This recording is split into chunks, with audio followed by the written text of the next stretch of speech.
boa noite a todos. Sejam todos muito bem-vindos a mais um evento online da ABENS. Então, hoje, como toda a primeira quarta-feira do nosso mês, nós temos o nosso congresso online, onde nós, por vezes, apresentamos algumas aulas de congressos passados, né? Hoje vai ser uma situação um pouquinho diferente.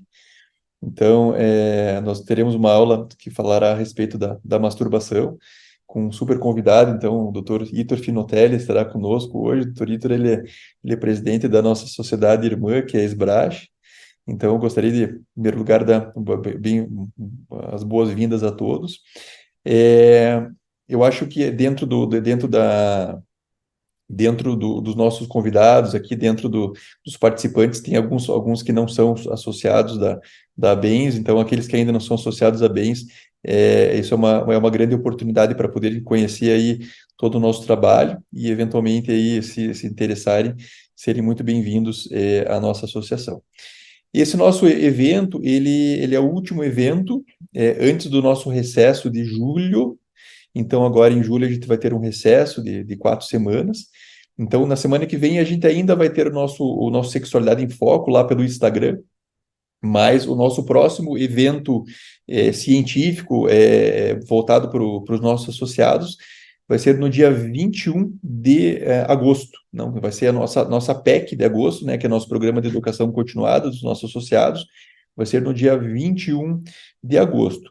E eu gostaria também de lembrar a todos vocês aí do nosso segundo simpósio de Medicina e Saúde Sexual, da ABENS, que será no dia 27 de julho, aqui em Curitiba, durante o Congresso Sul Brasileiro de Urologia.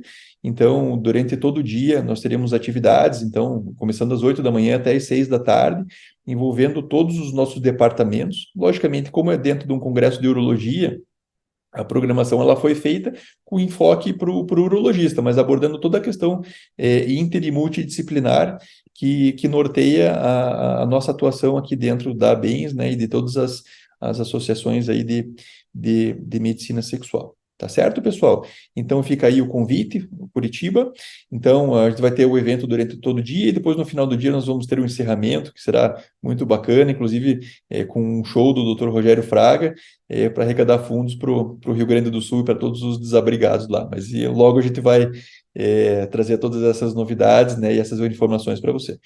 Mas hoje eu não sou a estrela da noite então são os nossos convidados, e eu gostaria de passar a palavra para nossa colega, a doutora Aline Sardinha, que também é uma super presença na noite de hoje. Aline, seja muito bem-vinda e um ótimo evento para vocês. Boa noite, meu nome é Aline Sardinha, estou aqui em nome do Comitê Científico da BEMS, do qual eu faço parte, e hoje a gente vai receber o Dr. Itor Finotelli, que é psicólogo, doutor em psicologia pela Universidade de São Francisco, com fellowship em comportamento sexual compulsivo e atual presidente da SBRASH. A gente vai falar sobre esse tema que é super importante, muito relevante, que incrivelmente cada vez mais atual, né? E vamos contar também com a presença do Dr. Luiz Antônio Santos, que é médico psiquiatra, que tem aperfeiçoamento em sexualidade humana pelo IPQ USP, membro do Departamento de Parafilias da BENS e coordenador do Ambulatório de Saúde Sexual do IMIP de Pernambuco. Então, vou passar aqui a palavra para o Dr. Itor, que vai trazer o tema da masturbação. Obrigado, Aline, Gustavo, né? A gente estava antes do início das atividades, né? Conversando coisas muito engraçadas e uma boa vibração para a gente poder, nesse evento, né? Nesse congresso online da ABENS, poder estar trazendo discussões bem relevantes, né? E falando também de outras coisas, né? Como é que tá a vida de todo mundo, entre situações que nem sempre, né, a correria do dia a dia dá aí para a gente poder trocar, né? Eu tenho problemas, as pessoas mandam, às vezes, o WhatsApp para mim, eu fico algumas semanas sem responder, mas quando é de trabalho eu respondo de imediato. Mas vamos lá, né? Qual a ideia de hoje, né? Essa apresentação, ela foi feita, né, no Congresso da Slams. Infelizmente, eu não consegui embarcar para o Congresso da Slams, mas o Dr. Fátio, ele conseguiu abrir essa possibilidade de eu gravar e conseguir compor essa mesa, né? A mesa em questão era a questão de compulsões sexuais e comportamentos sexuais fora de controle, né? Desafios e abordagem.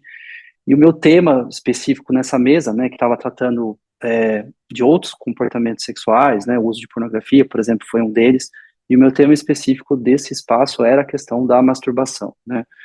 Então, foi uma aula que eu revisitei essa aula, tá? Então, quem assistiu vai ter algumas atualizações, né? E quem também já assistiu vai, de repente, lembrar alguns tópicos que, de repente, são muito importantes lembrar da questão da masturbação, que talvez não só se aplique, né, quando a gente fala de comportamentos sexuais fora de controle, mas se aplique, por exemplo, em outras, né, atuações, seja de pesquisa ou seja nas diversas áreas, saúde, educação, que a gente precisa considerar em relação à masturbação. Eu fico feliz, muito feliz pelo convite, né, eu não sei se é comitê ou comissão científica, eu sempre confundo comitê e comissão. Fui membro da ABENS, né, lá em 2000 e alguma coisa, né, e é sempre bom estar aí passando, né, nesses espaços institucionais e podendo trazer aí contribuições para a gente poder pensar e crescer junto, né? Então, vamos lá. Pronto, vamos lá.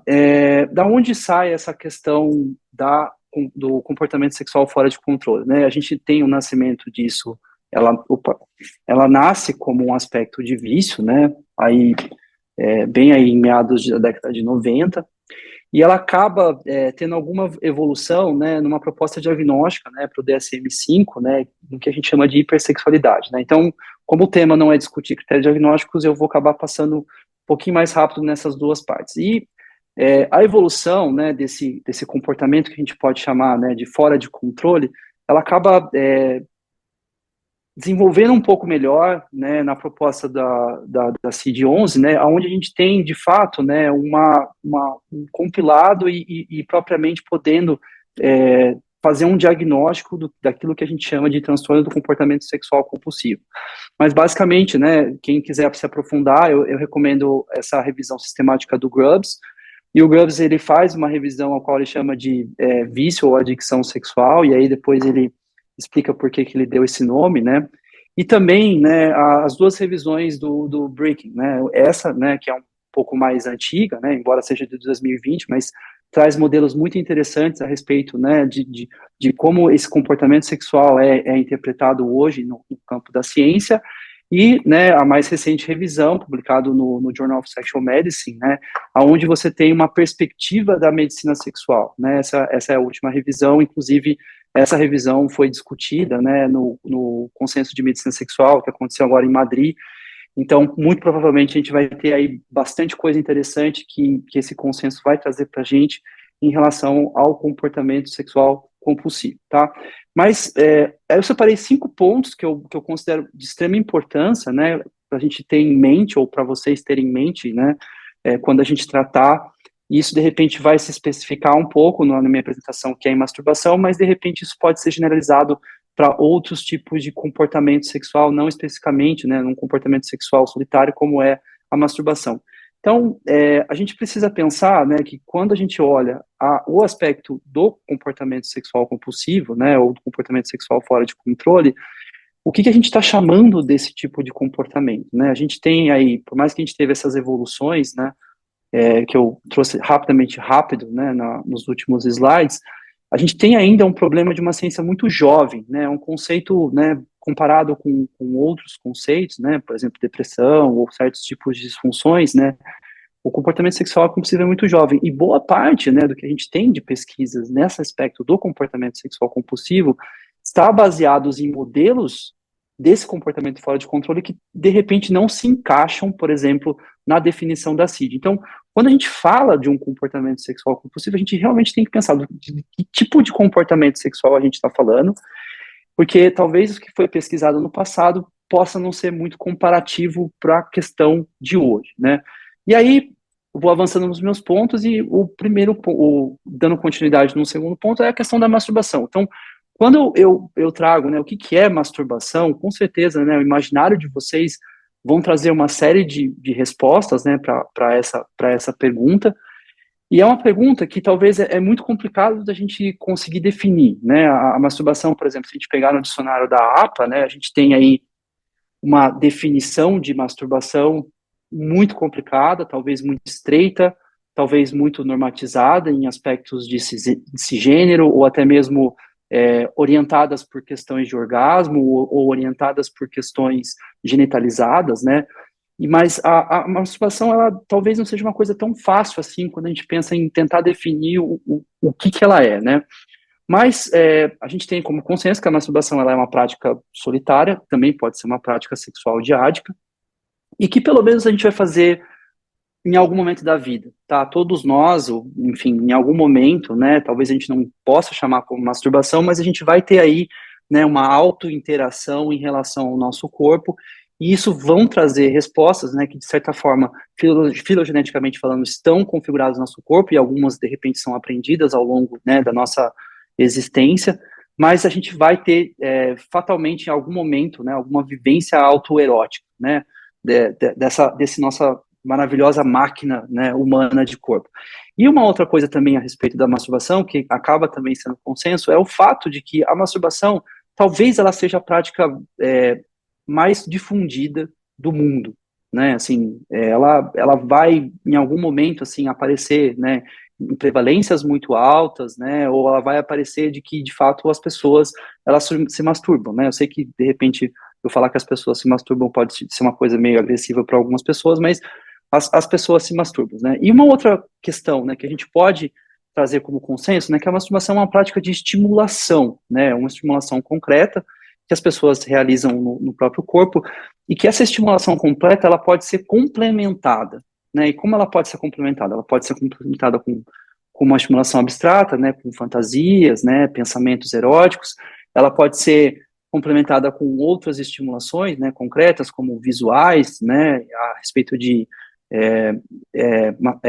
desculpa, a respeito de pornografia, ou até mesmo, né, leitura, ou até mesmo áudios, né, áudios eróticos, né, ou até mesmo um vibrador que pode ser aí um acréscimo, né, de sensações em relação ao corpo. Então, essas estimulações complementares, elas dificultam muito quando a gente fala masturbação. A gente vai ler uma pesquisa, masturbação, mas o que o autor considerou quando ele investigou masturbação? E essa é uma pergunta que talvez a gente tenha que fazer, que eu trouxe aí como segundo ponto, né? E aí, só para você ter uma ideia, só para vocês terem uma ideia, eu trago um exemplo, né, da pesquisa, o qual eu estava envolvido lá na Universidade de Minnesota. Eu tive um trabalho clínico, um trabalho de pesquisa nessa universidade, num programa específico de questões sexuais, e esse é um recorte de uma amostra representativa dos Estados Unidos, né, em que a gente observa que a prática da masturbação, ela acontece também com outras práticas, ou ela acontece, né, não necessariamente ao mesmo tempo, com outras práticas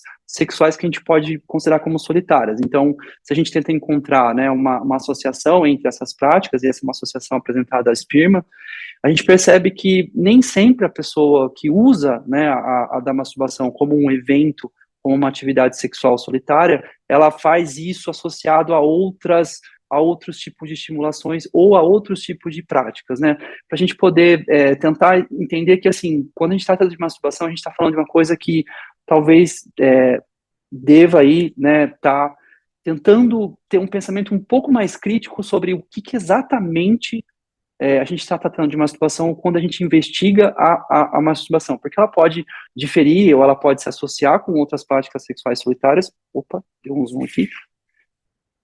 Ixi, eu vou ter que sair. Eu vou ter que sair, peraí. Voltou. Ela pode se associar a outras práticas sexuais solitárias, assim como ela pode também se associar a outros tipos de estimulação, que não necessariamente só a estimulação física, né, no qual a gente tem algum tipo de consenso quando a gente fala de masturbação. E aí, avançando num terceiro aspecto, né, que eu trago, é a questão do desejo, né? O desejo sexual, quando a gente evolui aí, né, de vício sexual para hipersexualidade, e a gente chega, né, no que a gente chama de comportamento sexual compulsivo, a gente começa a ter um monte de perguntas ou um monte de ués a respeito do que a gente está, como é que a gente operacionaliza essa questão do desejo com esse mecanismo que a gente está chamando de compulsivo, né? E aí, né, a gente tem um modelo empírico, né, que são as fontes de desejo, que é o desejo diádico, direcionados à parceria, o desejo inespecífico, né, que é direcionado a uma pessoa atraente, e o desejo solitário, né, e a gente observa que as práticas solitárias, geralmente, quando a gente avalia um desejo solitário, elas tendem a pontuar mais, dependendo do instrumento que você usa, e dependendo se esse modelo trifásico é usado, que avalia esse instrumento. Mas a grande questão que fica é como esse mecanismo que a gente está chamando de compulsivo sexual interage com essa questão de desejo, uma vez que a gente não tem ou refuta a ideia de uma hipersexualidade, onde a gente passa num contínuo e passa a ter uma vivência compulsiva. Na verdade, isso não é aceito, né? A literatura não aceita mais esse modelo, né? E uma outra coisa que a gente também precisa atentar em relação, quando a gente fala a questão do aspecto de desejo, é que, assim, desejo sexual é diferente de drive sexual. E a gente acaba usando o drive sexual porque quando a gente traduz o drive sexual, a gente traduz a palavra impulso, e impulso geralmente é ligado à teoria psicanalítica, e aí isso acaba trazendo um problema no campo, né? Então a gente acaba usando drive sexual. Drive sexual é algum mecanismo filogenético que a mãe natureza tem, né, na nossa constituição, que nos impulsiona pro reproduzir e multiplicar, tá? E isso, né, a gente também tem algumas pesquisas bastante interessantes que fazem essa diferenciação, mas não é a ideia do foco, né? Mas o ponto que eu quero fazer é aonde que realmente encaixa essa questão de desejo, ou como esses dois mecanismos podem funcionar juntos, né? Onde a pessoa ela pode ter um desejo sexual, e esse desejo sexual atender às necessidades existenciais ou as satisfações sexuais que ela está buscando, e aonde, de repente, né, esse mecanismo compulsivo, ele acaba, né, desvirtuando esse desejo ou corrompendo esse desejo. E digo mais, né, como esse mecanismo pode corromper, de repente, só uma prática específica, né? Então, eu cuidei e ainda cuido, mais lá nos Estados Unidos eu cuidei bastante, pelo fato de, clinicamente, a minha atuação estava mais voltada para isso, mas, assim, existiam pessoas que tinham um desejo sexual muito bacana, muito regular em relação à vida delas, mas que, em alguma prática, ela tinha um aspecto de compulsividade. E aí a gente traz esse terceiro ponto, né? Como é que esse mecanismo, né, pode existir ou pode funcionar? E alguns insights, né, algumas discriminações que a gente pode ter em relação a isso, a gente pode olhar para as questões alimentares, né? Eventualmente a gente compara a questão de prazer sexual com prazer alimentar, e a gente tem uma via, né, da compulsão alimentar muito mais pavimentada em termos de ciência do que a própria compulsão sexual, mas a gente observa que na experiência da compulsão alimentar, né, indivíduos conseguem se alimentar por necessidades alimentares, indivíduos conseguem ter prazer por questões, né, de prazer dentro da prática alimentar dele, mas esses indivíduos, alguns deles podem ter aspectos ligados ao próprio comportamento compulsivo alimentar, né? Então, acho que a gente acaba caindo num caminho certo quando a gente define aí, o campo define, né, um possível diagnóstico, né, um pouco mais estruturado, né, quando a gente fala de compulsão sexual ao invés de hipersexualidade ou até mesmo vício sexual. E vamos lá. E aí o quarto ponto, né, aí eu vou entrando em pontos mais polêmicos, né, esses três últimos pontos são muito mais pontos de contextualização em relação ao campo, que faz a gente pensar um pouco melhor. E esse quarto ponto, ele entra, né, naquilo que a gente pode considerar como fatores que são extremamente interessantes, contextuais, quando a gente avalia um aspecto de um comportamento sexual compulsivo, seja ele específico em masturbação, seja ele específico em outras partes. Um deles é a incongruência moral, que também foi aí trazido pelo Grubbs, né, e ele tem, boa parte das pesquisas deles em questão de incongruência moral, e especificamente nesse termo de incongruência moral, a gente tem nessa definição diagnóstica da CID, né, que o sofrimento baseado em julgamentos morais ou desaprovação em relação a comportamentos ou impulsos de sexualidades sexuais não necessariamente são um requerimento, né, ou não necessariamente vão ser suficientes para explicar ou para que você, de repente, classifique, né, ou diagnostique essa pessoa com um comportamento sexual compulsivo. E isso é muito importante porque você vai observar que muitas pessoas acabam vindo, né, ao consultório, ou acabam se dizendo ou se percebendo compulsiva sexual, mas parte desse conflito que elas estão vivendo não necessariamente é por um possível mecanismo de compulsivo, mas possivelmente por a incongruência moral em relação ao que ela, né, moralmente tem ou idealmente tem na cabeça, e ela tem dificuldade em experienciar isso e trazendo alguns conflitos na cabeça dela. Um outro aspecto também, né, e aí para exemplificar, a gente pode ter aí muitos casos, né, que não necessariamente estão ligadas à questão da incongruência moral, mas que a gente observa aí, né, a masturbação subindo, né, em termos de frequência, ou parecendo, né, um pouco mais frequentes do que as pessoas gostariam. Deixa eu só ver se eu estou tô na mesma parte. Tô. Tá. Então vamos lá. E que, por exemplo, né, e aí alguns casos que eu acabo trazendo, né, pessoas que têm deficiência intelectual, às vezes elas acabam tendo alguma restrição em relação à privacidade, e elas vivem uma contenção em vivenciar as práticas sexuais solitárias delas, e muitas vezes essas práticas sexuais elas aumentam em questão de frequência em locais públicos, né, ou, por exemplo, né, indivíduos que acabam tendo aí uma desregulação emocional, ou acabam usando práticas sexuais masturbatórias para alívio de tensão, ou para intervenção em regulação emocional, elas acabam tendo uma frequência masturbatória muito grande, ou até mesmo, né, pessoas que descobrem certas fantasias ou certas práticas autoeróticas, né, elas acabam tendo início disso, uma certa fixação ou um certo interesse maior, e aí, consequentemente, a frequência masturbatória dessas pessoas acabam aumentando. E a gente pode ficar até amanhã discutindo diversos casos que realmente não são compulsão sexual, especificamente no aspecto da masturbação. Um terceiro aspecto contextual importante a ser considerado é a questão da influência de gênero.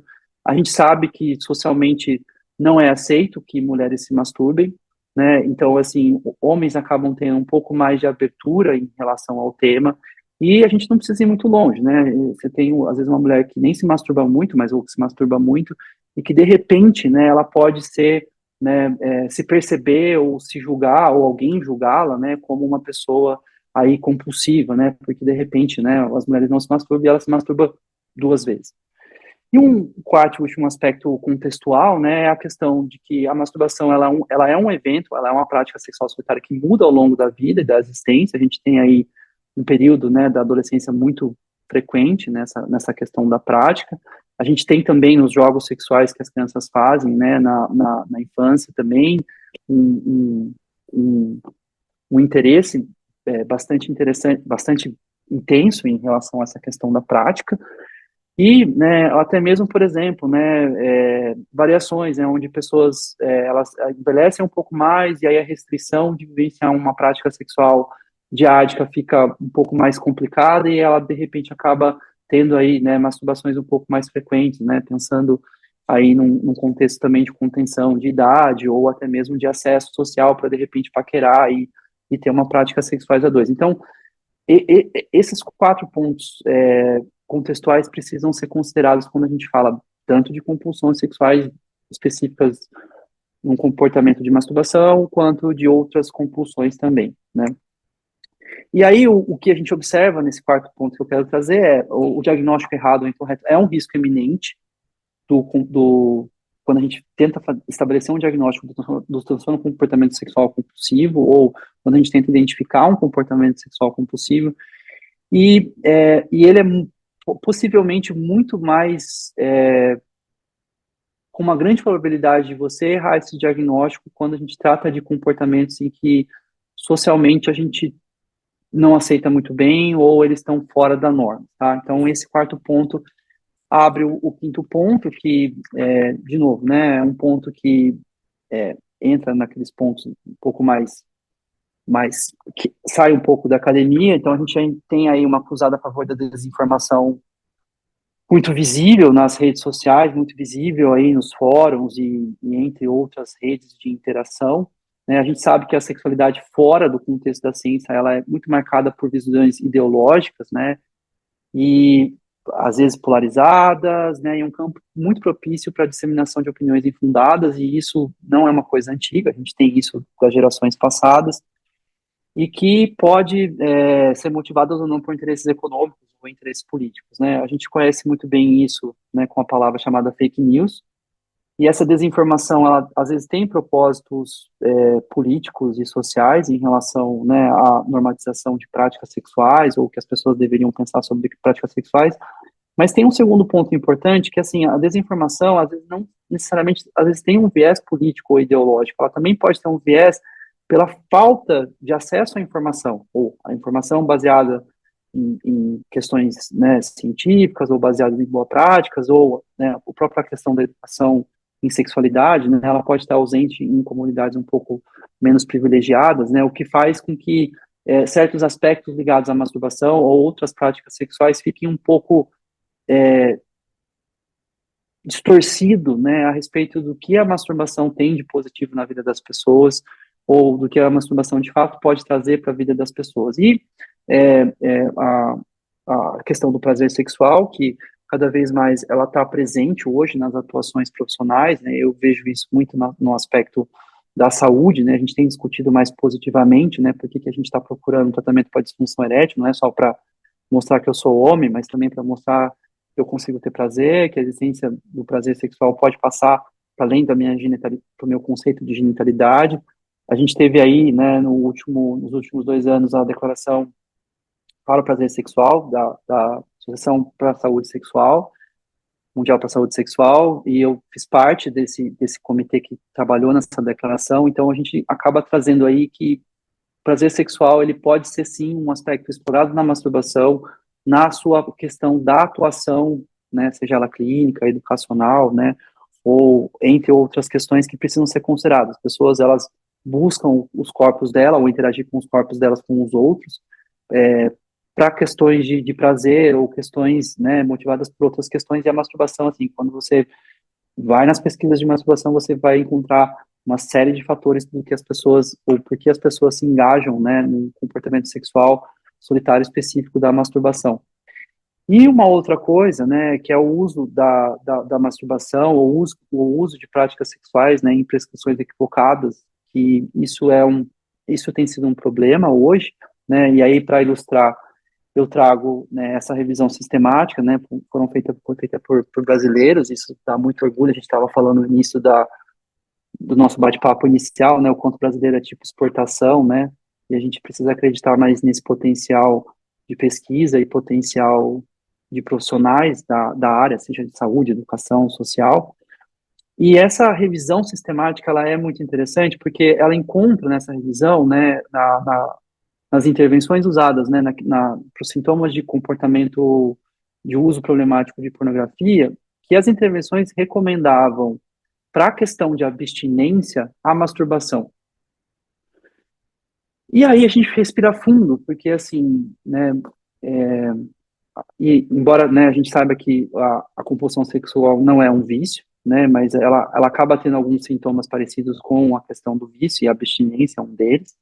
Então esse é um adendo quando a gente trabalha com comportamento sexual compulsivo, mas quando a gente pensa que a gente prescreve uma masturbação para lidar com uma necessidade urgente, né, de um comportamento sexual compulsivo, né, eu sei que, né, a ideia é boa, né, no sentido da pessoa não causar mais problemas, mas assim, a gente está mecanizando uma situação que deveria ser trabalhada num aspecto positivo, né, e aí às vezes acaba distorcendo o conceito de masturbação que esse indivíduo tem com ele mesmo, né, porque ele vai sempre usar ou enxergar a masturbação dessa forma mecânica para lidar com os sintomas de abstinência de compulsão sexual, tá?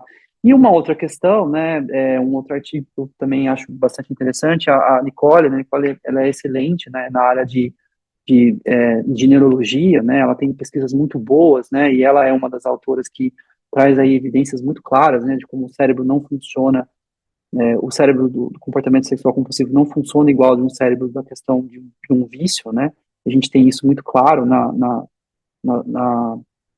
nas pesquisas que tem, né, imagens de vício, imagens de comportamento sexual compulsivo, e ela traz um alerta muito interessante, que, saindo um pouco dessa linha de pesquisa dela, mas ela traz um alerta muito interessante, que é assim, existem hoje, né, protocolos, treinamentos, né, que são muito difundidos aí nesses fóruns, né, e, e outras questões, né, de NoFap ou Red Pills, de uma forma geral, que que é um problema porque você está trazendo, né, certas práticas sexuais sendo trabalhadas de uma forma até que mercantiliza aspectos sexuais ou aspectos da sexualidade e que não tem base ou evidência em absolutamente nada. Então isso é muito grave, e tão grave em relação a isso, né, a gente tem profissionais aí que atuam como coaches, né, ou até profissionais que fazem uma formação muito rasa e sem nenhuma base, atuando clinicamente aí como terapeutas, né, ou terapeutas diversos, e é um problema que a gente tem, né, a gente discute isso na SBRASH, com certeza vocês discutem também isso na BENS, e é uma situação que a gente vai precisar lidar juntos, mas a gente tem sim práticas sexuais sendo recomendadas por terceiros, e terceiros desqualificados e promovidas de forma a distorcer o que de fato a gente tem, né, de positivo em relação à masturbação. E aí, obviamente, né, a gente vai ter aí uma patologização, né, e talvez uma mercantilização, né, de certas práticas sexuais, e, obviamente, essa patologização ela vai acontecer para práticas sexuais que são fora da norma, embora a gente teve avanços significativos em relação à masturbação, ainda assim, né, em alguns circuitos sociais, a masturbação não é uma prática sexual muito bem aceita, tá? Bom, eu vi que aqui eu já dei quase alguns minutos a mais, né? Não vou perder muito meu tempo, né, nessas mensagens finais. Eu penso que esse slide acaba sumarizando um pouco, né, o quanto a gente tem que ter aí, né, uma certa consciência quando a gente atende uma pessoa em qualquer questão sexual, né, e quando a gente adentra uma questão que a pessoa se percebe com um comportamento sexual fora de controle. A gente precisa ter um cuidado muito maior quando esse comportamento está ligado a práticas sexuais, seja elas solitárias ou seja elas diáticas. A gente precisa ter um cuidado ainda um pouco maior, porque a gente pode correr o risco aí de fazer um péssimo trabalho na nossa atuação. E eu penso que para a masturbação, né, a gente tem ainda uma jornada a percorrer, tá? Para classificar a masturbação como um indicador de um problema compulsivo, né?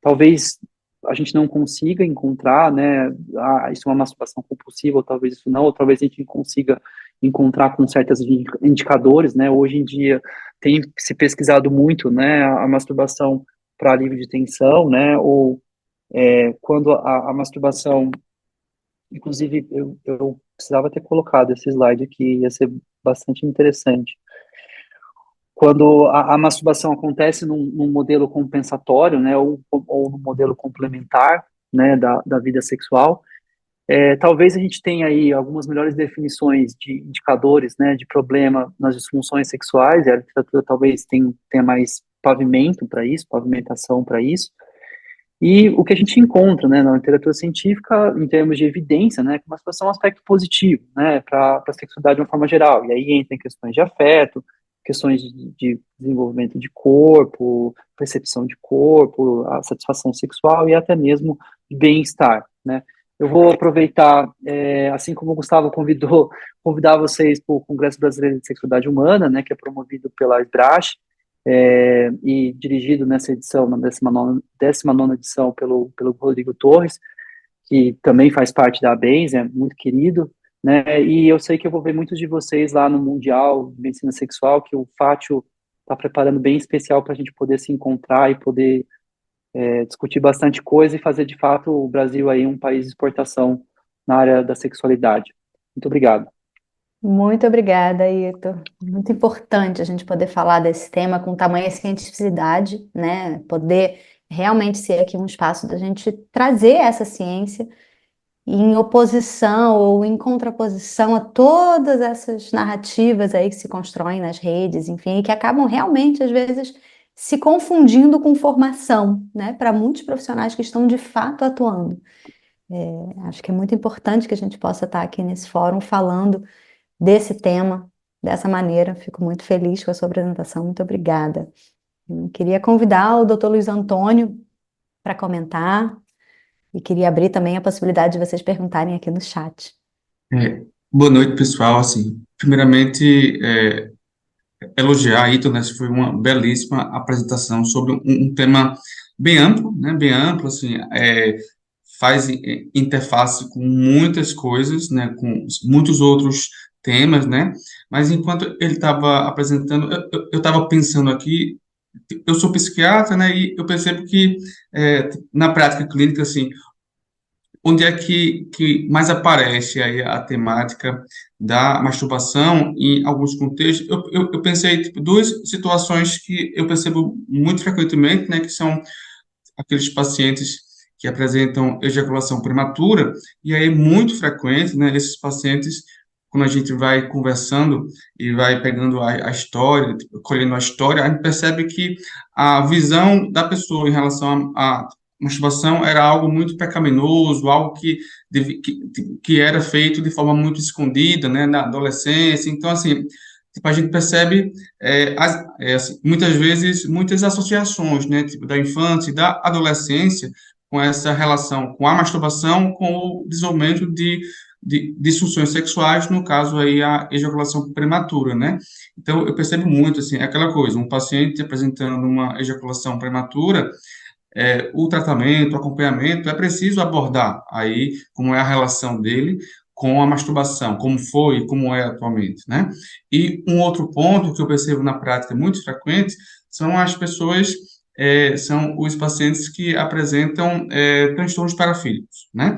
Que aí, assim, é o consumo de pornografia associado frequentemente e associado à masturbação, né? Então, como Heitor comentou, talvez a masturbação seja o comportamento sexual mais frequente no mundo, né? Porque ele é solitário, ele pode acontecer, basta apenas a pessoa estar ali. Então, fiquei pensando aí sobre essas relações com a prática clínica, né? Mas eu acho que também, também tem muita importância o tema aí para a educação sexual, né? Assim, eu acho que é básico isso. Então, assim, na clínica eu lembrei dessas associações, mas a relevância para a educação sexual é, é mais importante ainda, né? É essencial, né? Então, percebo o quão a nossa sociedade ela é muito, ela carece muito de educação sexual, infelizmente, né? E as repercussões disso tudo, e a masturbação entra no meio aí disso tudo. Então, acho que seria isso aí, assim, mas é um tema que é muito amplo aí, é, pensei isso, mas, Aline, fique à vontade. Eu fiquei aqui te ouvindo, né, pensando, até fazendo um gancho com o que o Luiz Antônio está trazendo, que você colocou muito apropriadamente dos perigos dessa masturbação mecanizada, genitalizada, né, que, enfim, é como a maior parte das pessoas entende a masturbação. E aí me lembrei que chegou aqui nas redes sociais, né, o depoimento de um ator famoso contando da experiência dele com a terapia sexual, como ele se livrou do vício em pornografia e como isso estava impactando a sexualidade dele, a obtenção do orgasmo e tal. E fiquei pensando nessa confusão, né? Queria chegar aqui no ponto desse discurso de que pornografia barra masturbação com pornografia gera disfunção sexual, que a gente sabe que não é verdadeiro, né? Mas que, por outro lado, na experiência do usuário, digamos assim, né, pro paciente, existe uma relação entre eu me masturbo de uma maneira muito mecânica, eu me masturbo vendo pornografia e eu tenho queixa sexual de insatisfação, e queria te ouvir um pouco sobre isso, né? Como é que a gente pode trazer isso de uma maneira mais científica para as pessoas, para a nossa prática. Tá, Luiz e Aline trouxeram pontos que a gente até estava conversando no começo, né? Vou tentar ser rápido, porque o que interessa é realmente essa discussão, né? Que cada um vai trazendo aí a sua prática para a gente poder tentar entender, né? Sobre a questão de discussão de caso clínico, a gente pode ter um bocado de pessoas que vão vir, né? Se percebendo, né? Compulsivas em relação a certas práticas ou comportamentos ou pensamentos sexuais, né? E saindo um pouco ali das linhas da psiquiatria que a gente tem, né, bastante evidência, né, de pensamentos recorrentes, que não necessariamente a gente identifica isso como um comportamento sexual compulsivo, mas parte de um outro transtorno. A gente vai ter aí uma série de casos, né? Por exemplo, lá no estado de Minnesota, é um estado que ele tem uma vertente religiosa muito, né,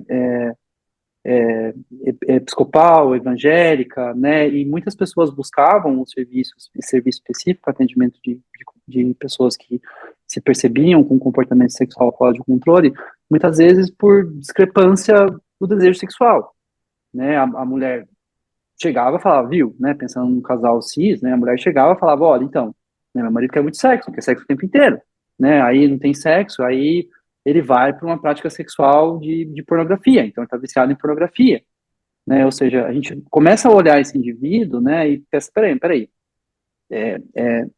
qual é o conceito de muito sexo ou pouco sexo, né? Porque a gente sabe que é natural, os casais têm discrepância de desejo sexual, e isso é variável ao longo da vida de um relacionamento, né? Pensando num relacionamento geral, não monogâmico ou monogâmico, mas assim, o que a gente vê, né, que de repente esse indivíduo ele acaba tendo essas práticas masturbatórias muito orientadas por compensação. Então ele tem de repente a ausência de práticas sexuais diádicas com a parceria, obviamente, né? Pensando no modelo monogâmico, ele respeita o pacto monogâmico que ele tem naquele relacionamento, e o que ele observa é que, assim, ele compensa muito, né, na masturbação, ou na questão de você vivenciar tudo isso dentro da pornografia, ou até mesmo da própria masturbação.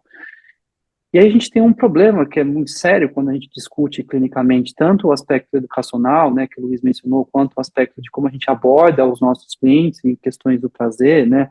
Você perguntar para um homem, né, perguntar assim, como é que você se masturba, né? Aí você pergunta pra ele, como é que você se masturbava quando você tinha 15 anos? Tipo, se pau, o cara se masturba igual. Desculpa a brincadeira, né? Se pau, o cara se masturba igual. Mas é assim, né? A pessoa em nenhum momento ela pensou em olhar e vivenciar. Não tô gourmetizando a experiência sexual, tá, gente? A experiência sexual ela é muito única e a ideia é que você customize ela de acordo com o seu momento, com o seu dia, com a parceria que você tá, né? Mas ela acaba repetindo isso de forma muito banalizada, muito mecânica, e essa mecanicidade, né, obviamente, toda prática sexual tem uma liberação bioquímica e é muito satisfatória pela bioquimicidade propriamente disto, mas também ela abre espaço para vivenciar coisas que de repente estão restritas ao seu abstrato ou coisas que você não consegue realizar pela sua parceria. E daí a gente entra no ponto que o Luiz trouxe, né, dessa vivência sexual menos baunilha, né, que a gente conhece como menos baunilha, né, práticas sexuais, né, não tão convencionais, né, eu evito usar o termo parafílico, porque você imagina o seguinte, né, quando a gente tem contenção, né, eu sou um analista do comportamento, quando a gente tem contenção, a gente aumenta o nosso desejo naturalmente. Então, você imagina um cara que gosta de pé, né? Uma pessoa que gosta de pé. E aí essa pessoa gosta de pé, que o dedo do meio ele é um pouco maior. Aí gosta de pé, que o dedo do meio é um pouco maior, que tem que estar pintado francesinho. E tem que ser um tamanho 36. Então, essa pessoa ela vai escopando tanto, né, o objeto de desejo dela, né? Isso o Oswaldo tem um livro bastante interessante chamado Objeto de Desejo, né? Ela vai escopando tanto a ponto de que aquele desejo ela se torna assim muito forte, muito intenso. E essa intensidade dá a impressão de repente que eu estou vivenciando uma coisa, um comportamento sexual compulsivo, porque como é que eu faço para conseguir um pé com o dedo do meio maior, que tem um tamanho X e que seja pintado a francesinha? Então, vão ter algumas impressões mentais que vão chegar no consultório que trazem a impressão, né, de uma perda de controle em relação ao desejo, em relação ao próprio comportamento em si, e que você vai precisar também avaliar essa mecanicidade, né, que a Aline comentou, né, não especificando aí para o comportamento sexual compulsivo, porque essa mecanicidade, às vezes a pessoa está vivenciando uma coisa, ela nem está percebendo que ela está fazendo aquilo, ela nem está vendo. É igual muitas vezes a gente come uma coisa e nem está sentindo a experiência do alimento em relação àquilo. Então, quando a gente fala de educação sexual, a educação sexual ela vai precisar passar assim em contextos muito importantes, né? O modelo PSIT é um modelo que tem aí, né, um modelo, né, eu costumo dizer aí, não tem ainda não se venceu, né, um modelo de abordagem, mas que você vai precisar sim trazer uma abordagem para esse indivíduo pensar, porque o pênis dele não levanta não é por causa do pênis, é pela ausência de input sexual. Né? E a resposta, né, a gente sabe, né, que a ejaculação é um reflexo mediado. O fato desse indivíduo responder sem a consciência desse reflexo mediado, mostra muito o quanto, de repente, ele pode estar ausente para aprender como ele consegue mediar esse reflexo. Então, o que eu penso dessa abordagem, quando as pessoas trazem a masturbação como uma questão problemática, um comportamento sexual problemático, ou uma disfunção sexual, né, porque eu também atendo disfunções sexuais, é assim, qual é a consciência que essa pessoa tem do corpo dela, qual a educação que ela tem, e a forma como ela manipula esse corpo, e o quanto ela está disposta a entender essa vivência sexual como uma coisa impermanente. Porque seus gostos e preferências mudam. Né? E se você não atualiza, como é que você vai imputar prazer sexual? Como é que você vai imputar estímulo sexual? Não sei se eu respondi, Aline. Acho que a ideia é exatamente essa, né? Como que às vezes a gente confunde, né, o comportamento com o estímulo. Então, muitas das questões relacionadas à própria masturbação mecanizada, enfim, tudo isso que você trouxe, né? Hoje em dia é do culpa do estímulo, da pornografia, né? Nesse discurso aí mais superficial. Eu acho que é importante a gente trazer essa distinção, porque é uma distinção conceitual importante para o nosso entendimento aqui, mas que muitas vezes aparece até, enfim, como você colocou, né? Numa prática mais superficial, ali numa prescrição que vai numa direção completamente inadequada, né? Queria abrir para o chat, talvez, Vamos ou lá, o Luiz gente, quer comentar? perguntas. Ah, então, aí voltando na questão do comportamento sexual compulsivo, né, a gente talvez tenha aí uma pavimentação melhor da masturbação, mas quando você fala de pornografia, pode esquecer. A gente tem um campo minado, né, quando a gente fala de um uso, né, de pornografia, não precisa ser só vídeo, né, pode ser áudio, é, leitura, né, a gente tem um campo minado aí que ninguém mais sabe sair, né, da coisa.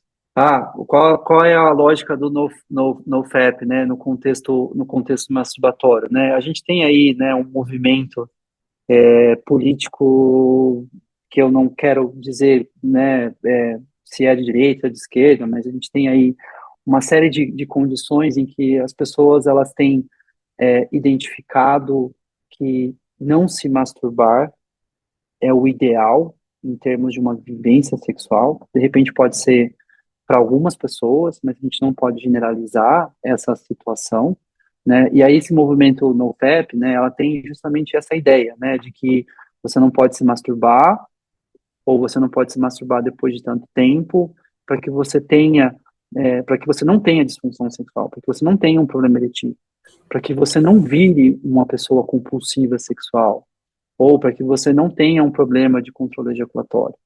Então, é um movimento que está associado com questões mais moralistas de julgar que certas práticas sexuais acabam sendo desviantes. A Cleima colocou, nos pacientes que atendi, percebi que também um fator de religião interfere.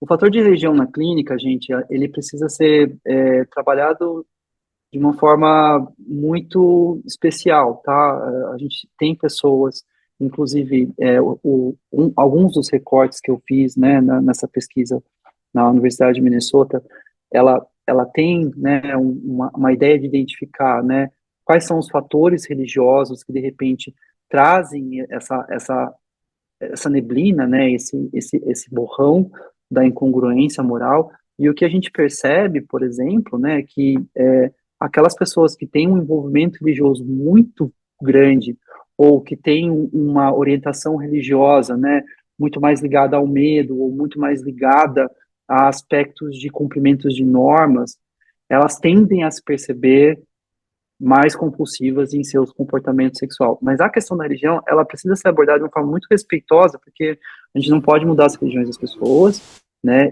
E as religiões, elas têm, às vezes, influência na forma como as pessoas vivenciam práticas sexuais, mas a questão é a pessoa ter consciência dessas limitações que são impostas socialmente para o corpo dela ou para o relacionamento dela. Ito, rapidinho, teve aqui uma pergunta aqui do Lucas Fraga, né, sobre a relação entre disfunção sexual e masturbação, causa e efeito. Eu queria que você pudesse responder, mas eu vou ampliar um pouquinho a pergunta, assim, na verdade, é por isso que eu queria falar. Assim, do ponto de vista que você compreende, assim, a diferença de repercussões clínicas, já pegando um gancho com a pergunta dele, da masturbação com consumo de pornografia ou sem consumo de pornografia, na sua experiência, nos seus estudos, você percebe alguma alguma repercussão, alguma diferença na repercussão, e pegando aí essa pergunta dele aí, se é uma causa ou um efeito, né, de disfunção sexual. O que a gente tem em termos de marcadores, né, sobre a questão da masturbação e das disfunções sexuais, né, de forma geral, em termos de evidência, né, a masturbação, ela, dependendo da forma como ela acontece, dependendo da forma como a pessoa pratica, ela sempre vai ter aspectos positivos, né, e o que a gente percebe é que ela acaba tendo alguns aspectos negativos, né, e pegando um pouco da consideração da mecanicidade que a Aline trouxe, né, a gente observa que, de repente, indivíduos, né, e vocês podem conversar sobre isso com pacientes que trazem queixas de disfunção erétil, né, do tipo, quantas vezes você se masturba para alívio de tensão? Quantas vezes você se masturba para poder dormir, né, que tem a famosa masturbação do soninho. E aí você observa que boa parte das práticas sexuais, pegando práticas sexuais solitárias, né, deles estão muito ligados à questão de mecanicidade, não necessariamente consciência da vivência sexual daquele momento. Né? Ou até mesmo, por exemplo, né, existem estudos que relacionam pornografia com idealizações, né, o indivíduo, ele idealiza certas práticas ou idealiza, então quando ele vai para prática sexual dele, né, diádica, né, ele vai todo um indivíduo idealizado em relação a como essas práticas têm que ocorrer, ou que tipos de desempenho tem que ocorrer. E aí isso também são alguns indicadores, né. Freud já dizia isso, Freud era contra a masturbação, né, não sei se pessoas, né, tiveram a oportunidade de ler Freud, mas eu tive, como parte aí da minha formação. Freud era contra a masturbação, porque ele dizia que a masturbação enfraquecia o ego, né, justamente isso, né, você cria, né, expectativas surrealísticas em relação ao que você vai vivenciar, né, e aí você acaba se frustrando, e isso enfraquece o ego, porque você idealiza demais uma prática sexual.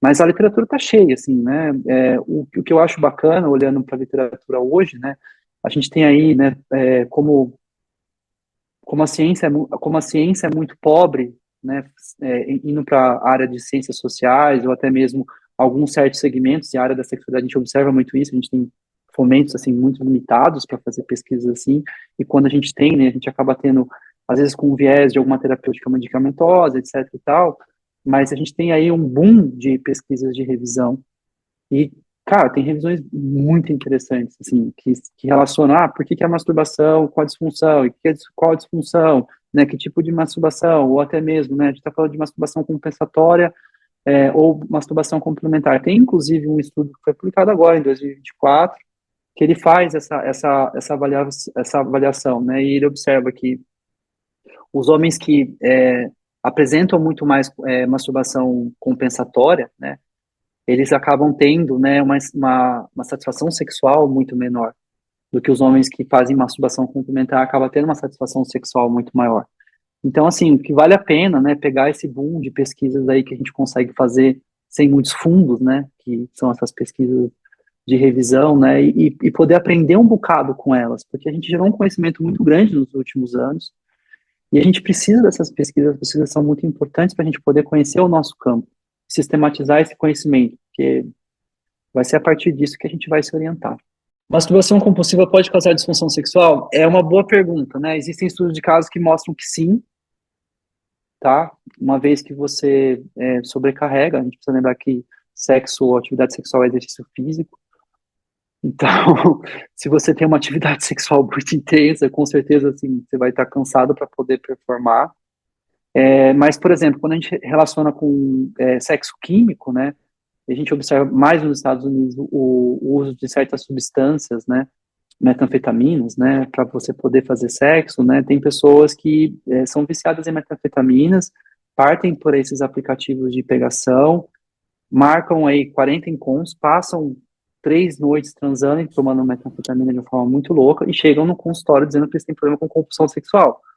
Você manda esse indivíduo para um atendimento de questões, né, de problemas de vício, né, ou problemas de adicção. Esse indivíduo, ele resolve o problema de adicção, o problema da questão sexual, do problema compulsão dele some. uma pergunta aqui da Thalita sobre o vício em masturbação feminina, né? Uma história de que os vibradores estariam gerando uma dessensibilização, é isso? Temos estudos nessa área? Tem alguns estudos que mostram que, de fato, existe essa situação onde você acaba criando, né, um, um- uma dessensibilidade em relação à estimulação mais sensíveis, mas que a gente observa que essa dessensibilidade, ela some quando a pessoa para de usar essa frequência muito intensa, né, por exemplo, sei lá, pegando um Magic Wand, né, que é um vibrador extremamente agressivo, né, quando você para de usar ele, né, com frequência, de repente isso volta, né, porque a gente precisa pensar, gente, que o nosso organismo tem uma neuroplasticidade maravilhosa, tá, e às vezes eu falo, né, para os pacientes que chegam com disfunção erétil, eu falo para eles assim, cara, você não tem como ferrar a programação da Mãe Natureza. A Mãe Natureza te programou para o seu pênis subir, né, você tem que pensar, a gente precisa olhar o que você precisa trabalhar e deixar a Mãe Natureza trabalhar, fazer a parte dela.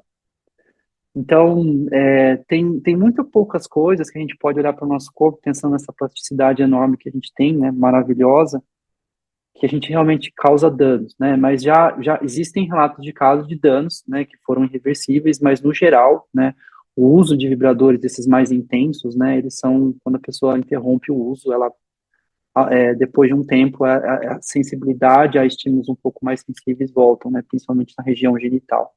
E a gente também tem que pensar que o sexo não é só genital, né, gente? A vivência masturbatória, ela pode ser estendida por todo o corpo. Mas É, certamente, tá pensando em brinquedos sexuais, existem brinquedos sexuais que você só vai ter aquele estímulo com aquele brinquedo. Não tem como. Ah, eu queria que a minha parceria fizesse aquela sucção. Não, aquela sucção só vai acontecer com aquele brinquedo específico. Não adianta. Pode até treinar e fazer fisioterapia respiratória para fazer, não alcança. A sucção do brinquedo é uma coisa, a vivência sexual de uma sucção de uma boca é uma outra coisa. Teve aqui uma outra pergunta antes aqui sobre a questão assim do uso da masturbação para tratamento de disfunções sexuais. Esse foi o Gustavo que perguntou.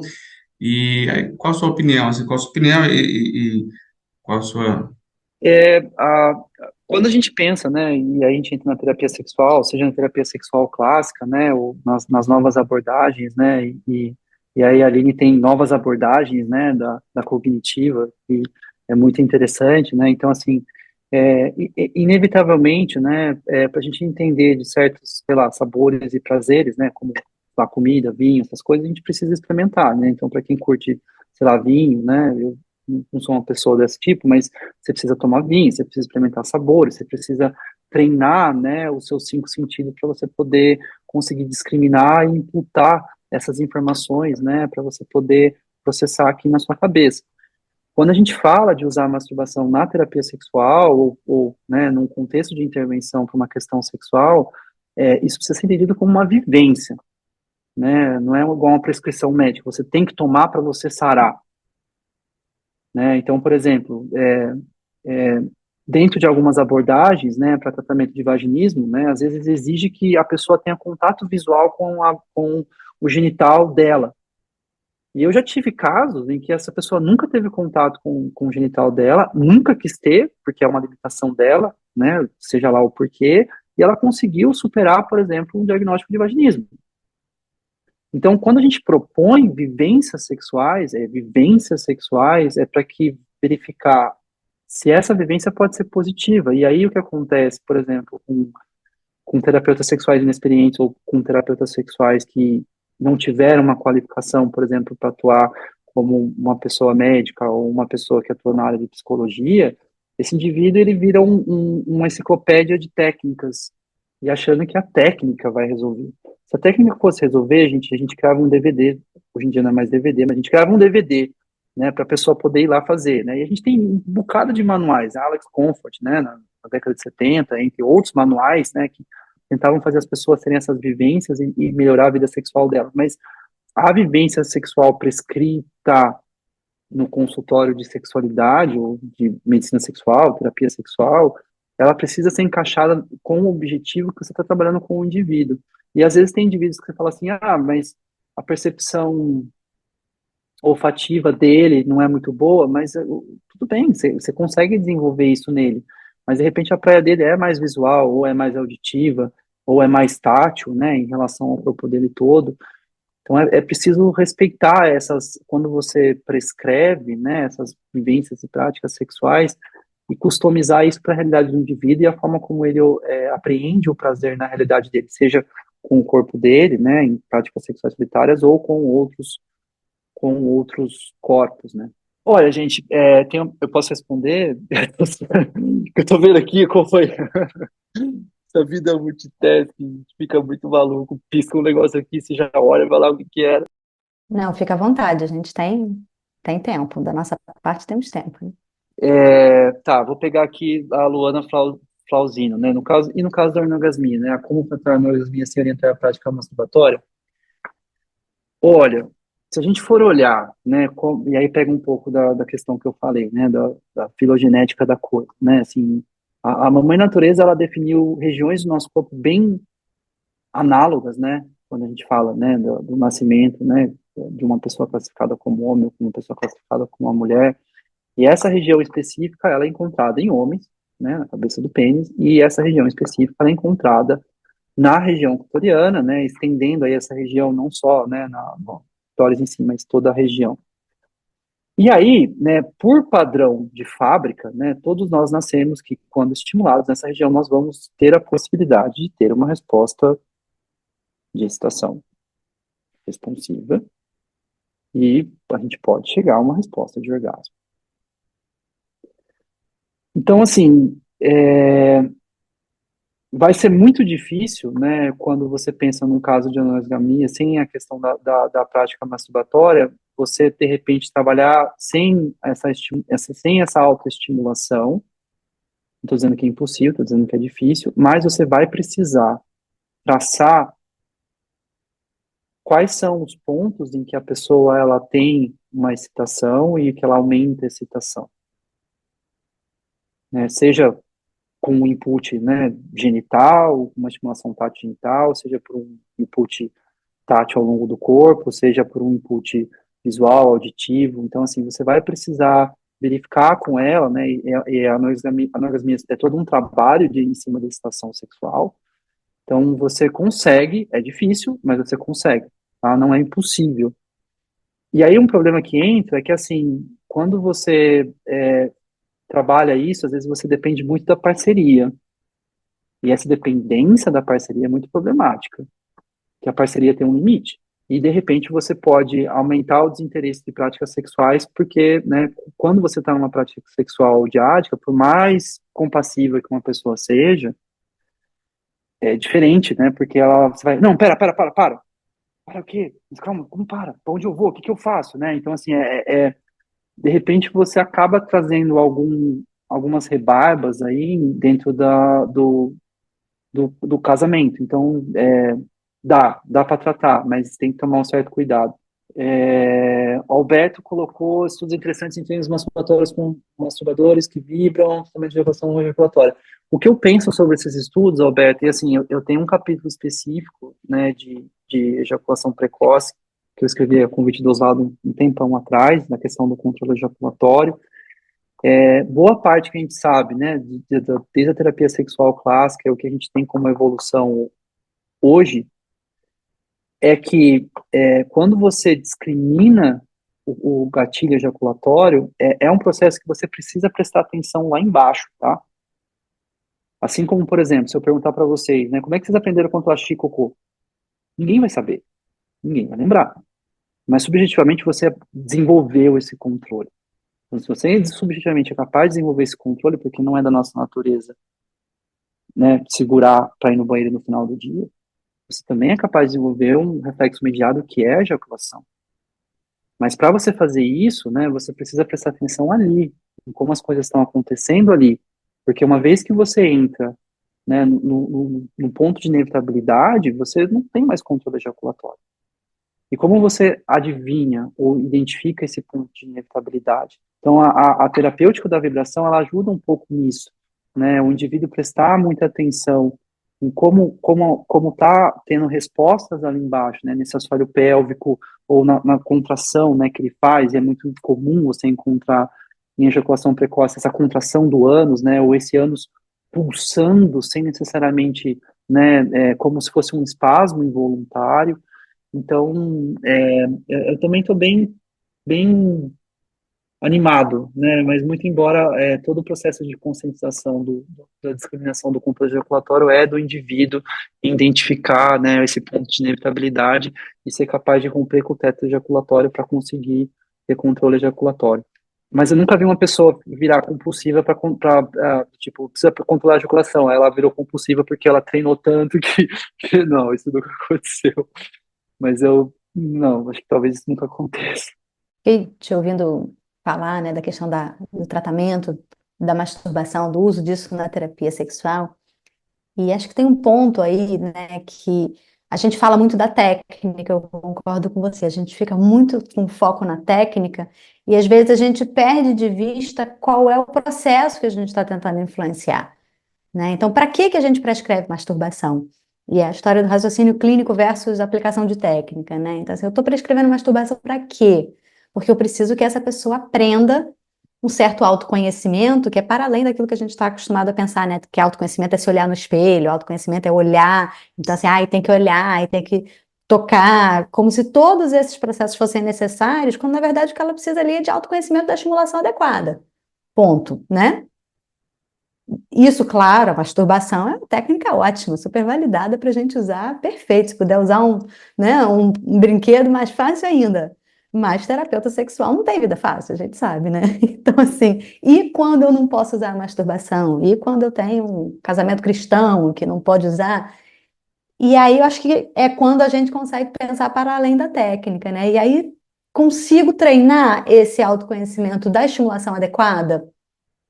Que nesse contexto dessa paciente talvez funcione, né? Concordo com você, depende às vezes da parceria, depende às vezes de alguma coisa que ela não vai entender como masturbação. Então, assim, eu tenho na minha prática essa experiência, né? As pessoas acham que masturbação é colocar a mão, é usar um brinquedo, mas mexer a pelve não é, né? Então, enfim, uso demais aqui o recurso do aprenda a mexer a sua pelve. E aí não é masturbação, mas acho a estimulação adequada do mesmo jeito, né? Então, são ferramentas que a gente pode ir adaptando de alguma forma, né?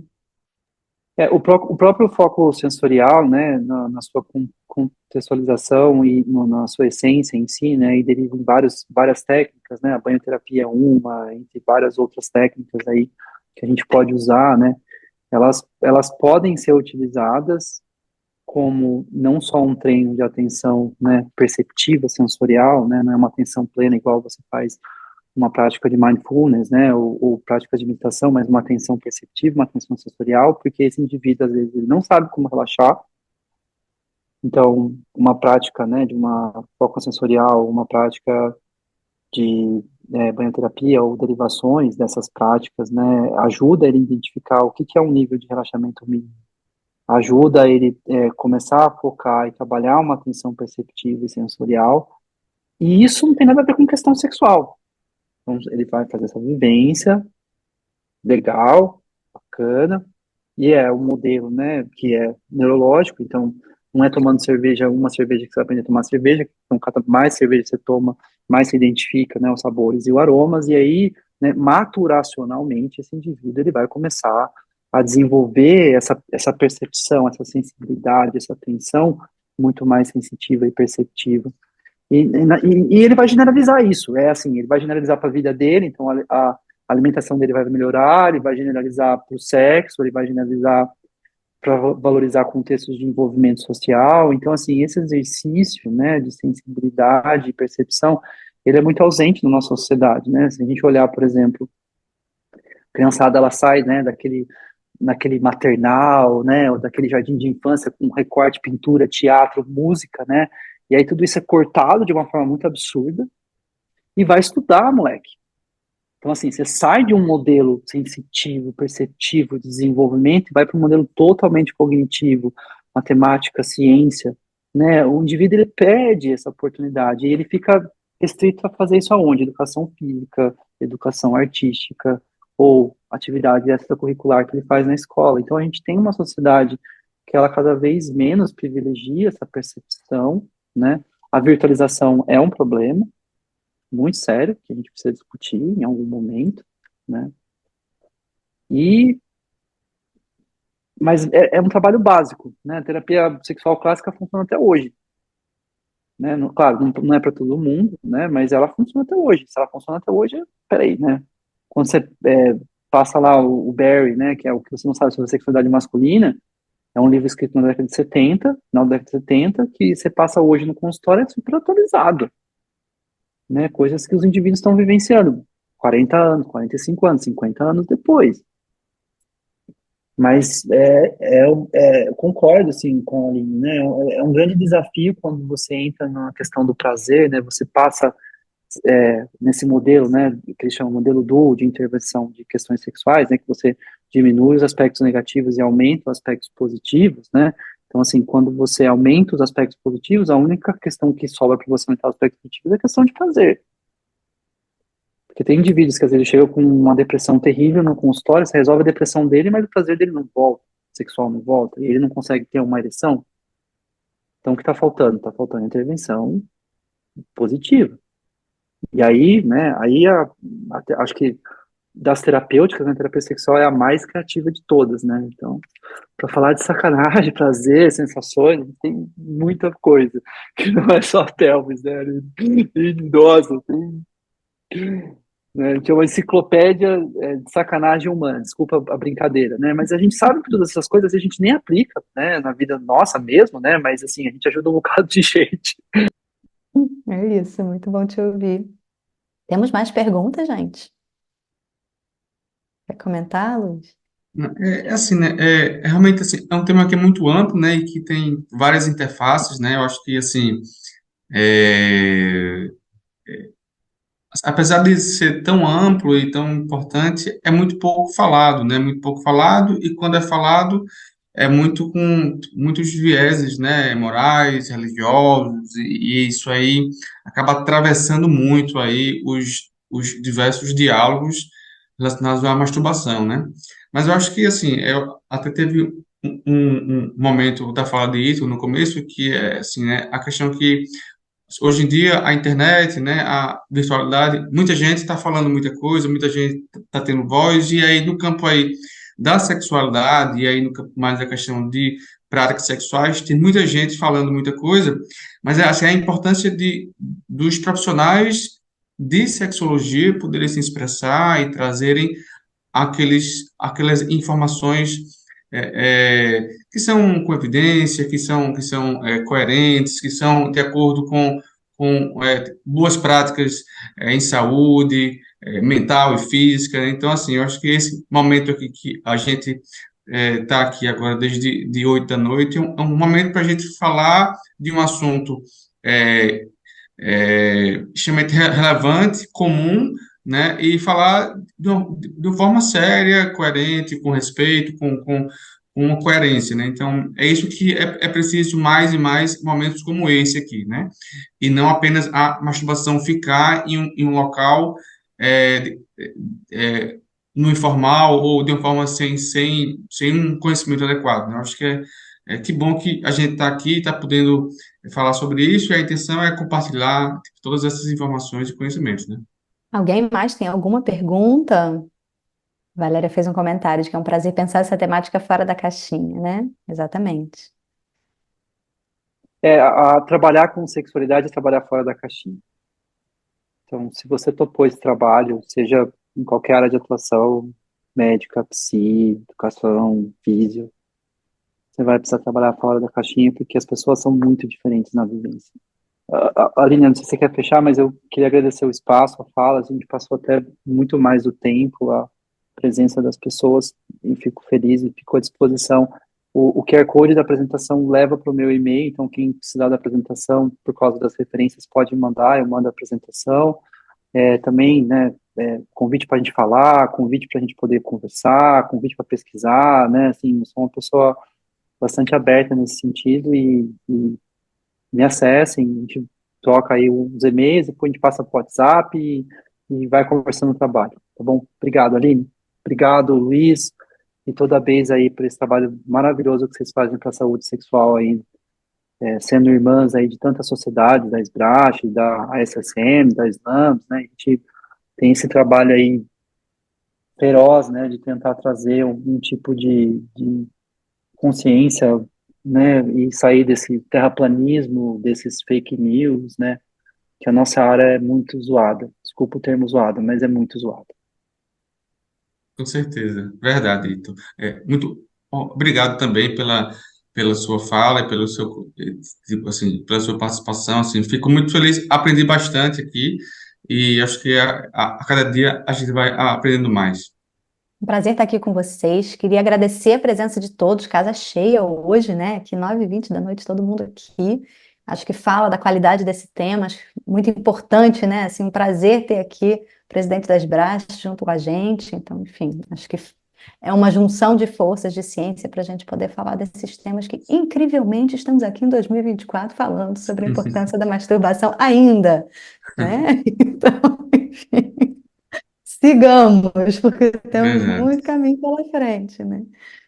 Mas queria agradecer a presença de todos. Então, lembrando que fica aqui de férias o mês de agosto o nosso evento, e ele volta, né, a partir do dia 14, com a live, né? A live do Comitê Social.